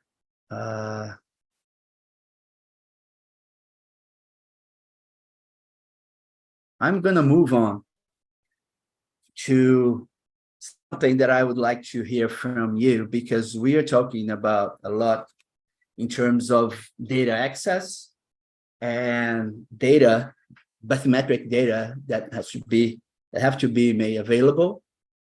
But what about your institution, or what about us? Are we, let's say, willing to share data, to share bathymetric data? So how do we feel about data sharing? Do we need to have some time, especially, at the university, that we need to publish our results? So how does it work? Does it have any sort of procedures to share bathymetric data? So who wants to go first?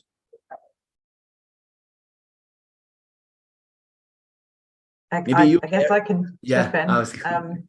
But it's an easy one for me, because I use the data. I mean, we do collect it as well. We have collected multi-beam, but we collect multi-beam to use it for another purpose. And so I have no problem with making our multi-beam open source, because I'm not analyzing the multi-beam itself. That isn't my data. That's just a means to an end for me. So it's no hardship for me to kind of hand it over to anyone who wants it. But I can imagine if you're going to analyze that data in some way, and that is your actual research, you might be more inclined to want to embargo it for a while. But certainly when we collect it, we can make it available.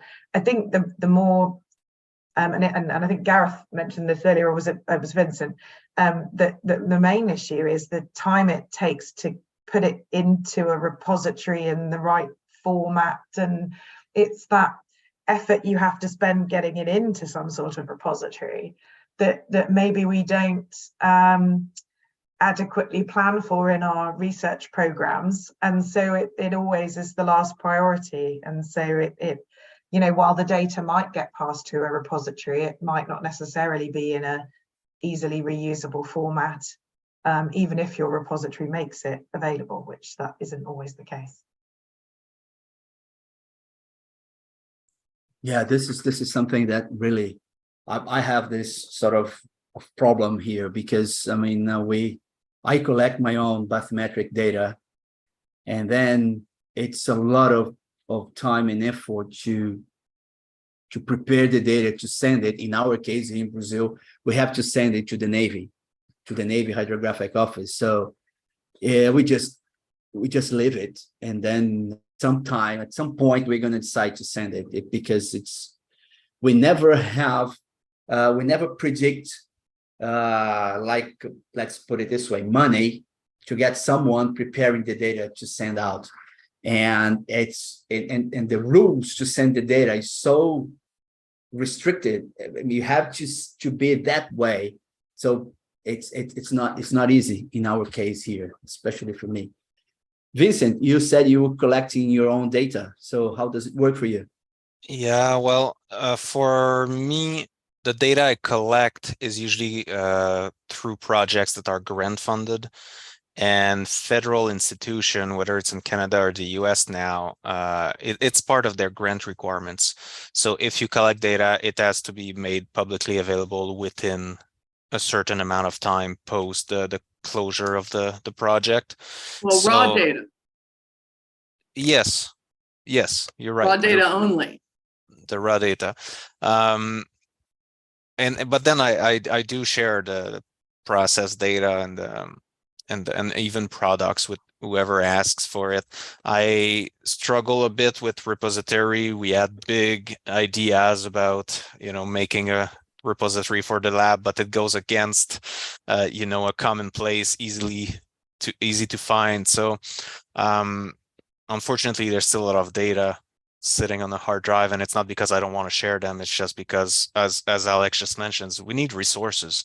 We need people trained on how to handle those data and train, or that know how to best put it out there. So yeah, it's I have that. Sounds like a business opportunity to me.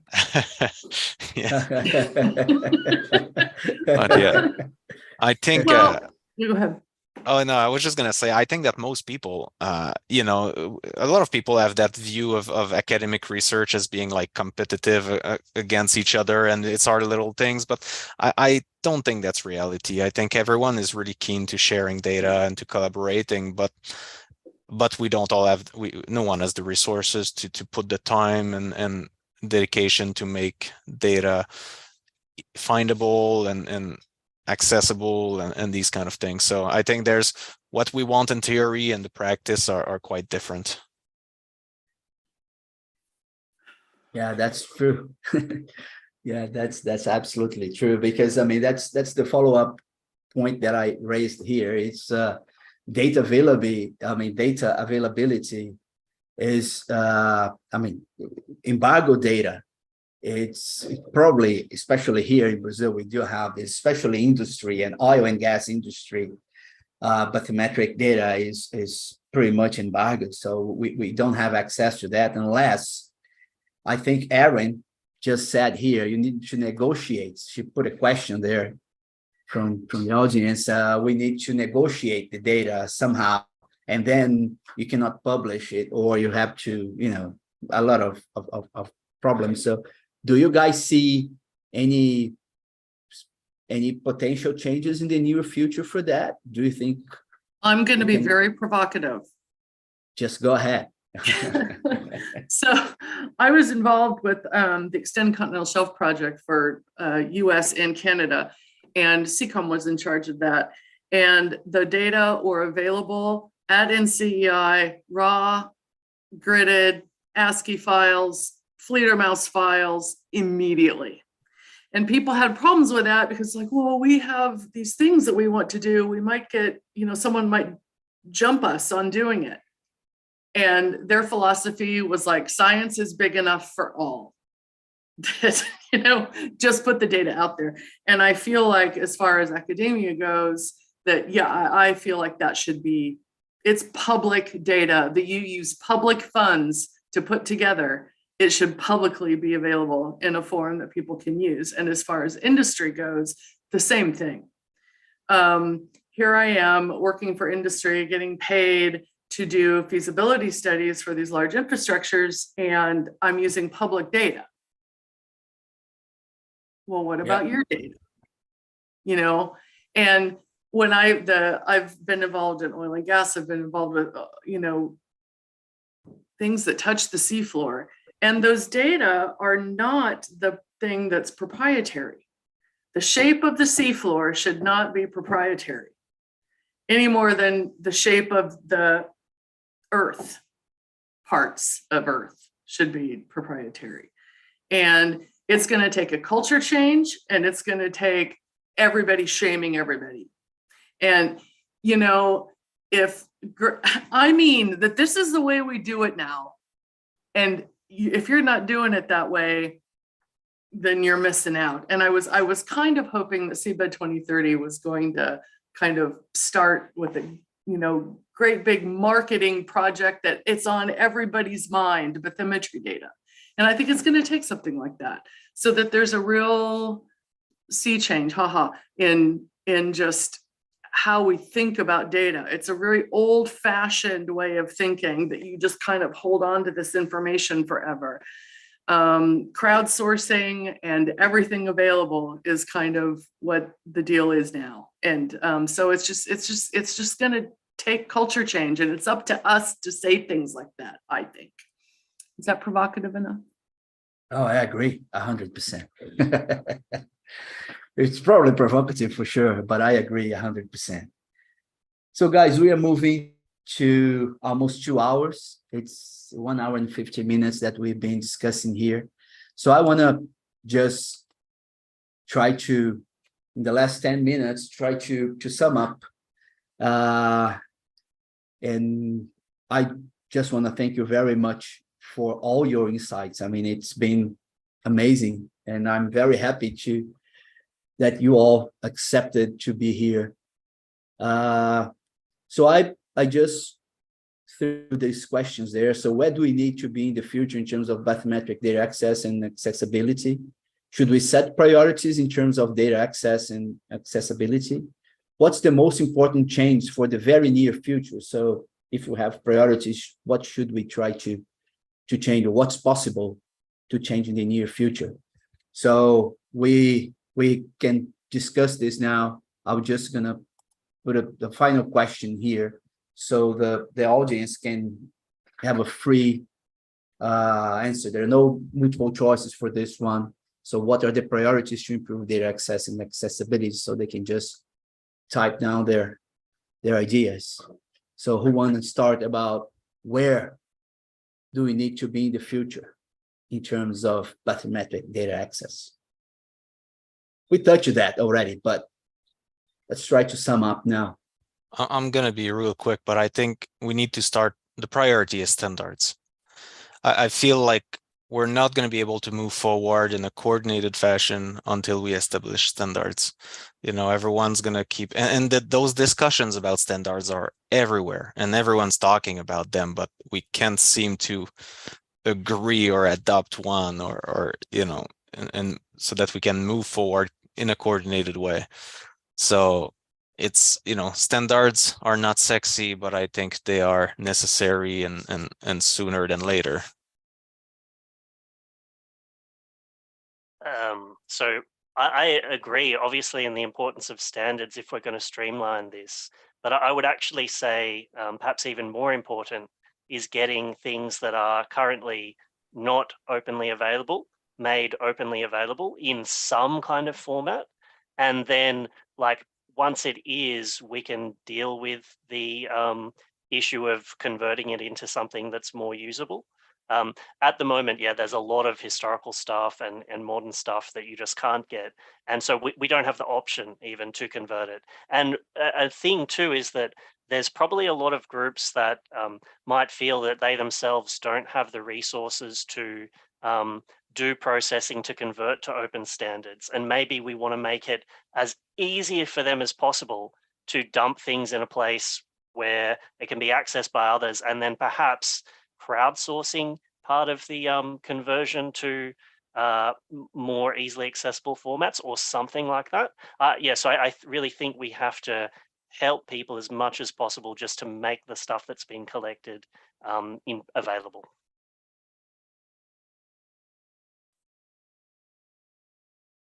My thought was to get all the data that are out there from the navies, from industry, from academics sitting in drawers, to shake loose the data that are there and just get it somewhere, get it into the repositories that we have now. And then we have something to discuss with regard to standards. Because it's hard to make a standard when we have 15% or 18% mapped. Good point. Yeah. Kerry? Yeah, Same? just completely agree that it's so incredibly frustrating when you know really quite large data sets exist. You've seen them, but you can't have them. And as Kelley pointed out, I think as well, you know, a lot of these are collected with public money, or in the pursuit of licensing areas of seabed for industry profit. You know, those areas of seabeds belong to the nation, and if you're wanting a license to operate your industry on those areas of seabeds, I think the least you can do is return the data that show, you know, the shape of the seabed. It seems to me that it ought to be a requirement of any environmental impact assessment anywhere, is that you must hand over your data. You know, I don't understand why that isn't the rule, but it isn't. So I think, yeah, that trying to break down whatever those barriers are to getting those existing data accessible would be a huge bonus to everyone. Well, I think the audience agree with that. It's a lot of answers here talking about data availability. And Kim Pickard, thanks Kim for being here, watching the seminar, watching the webinar. So she also thinks that resources to make it easier for data collector to share. So this is also important, and we need to support data centers and build standards. So thanks, Kim. So I think standard is important, but we do have a lot of answers here talking about that data must be made available. If someone said, pay people to help get data in. Oh, that would be nice. So you just find who is going to pay for that. So guys, I know it's getting late in the UK for Kerry. Oh, it's quite early in the morning for Gareth. So the whole day ahead of him. So I'm going to say thank you very much for joining us in this webinar. I think we delivered a nice discussion, a nice conversation. It's a lot of material that can be used by the subcommittee on ocean mapping to prepare for the workshop in May in New York. So thank you, Kerry, for your time, for being here, for sharing your experience with us. Thank Kelley. Also, great presentation. Nice to meet you. I didn't know you. Thanks, Gareth. I think it's very nice to have someone from tsunami modeling, coastal hazard modeling, talking about the importance of bathymetric data. And so I know Vincent for a while now. Thank again, Vincent, for bringing the habitat mapping and the marine geomorphometry to our discussion as well. So I'll leave you if you want to say something, just a final remark or say something that I just want to thank you very much for being here. this morning, this night, this evening. Thank you. Thanks, Alex, for Free the moderating. data. Thank you. Thank you. So thank you, guys. So Jennifer, do you wanna just? Oh, sorry. I was supposed to bring the questions and answers here. It's 2 questions from Harry. So I already mentioned those. So thank you, Erin, for. So Erin just had a great panel yesterday about data discovery. So Jennifer or Vicky, if you wanna close down our session, thank you for organizing this and for inviting me to lead this great panel. All right. Well, thank you all for this great discussion. I've been happily listening here in the background, taking notes and having lots of reassurance about my own job security as a data professional focused on trying to address many of the problems that you all have identified.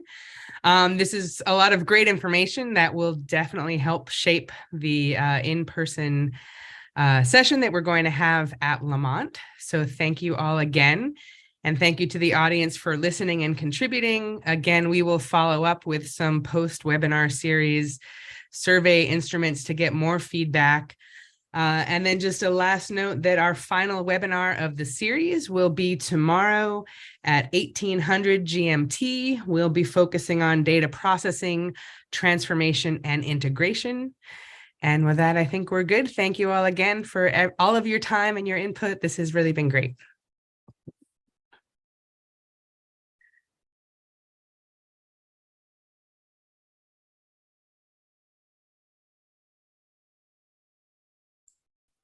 Nice job, y'all. We're still streaming. Transformation and integration. Ooh. And with that, Tim needs to unstream us. Tim? We just need to break. Tim has stepped away from the.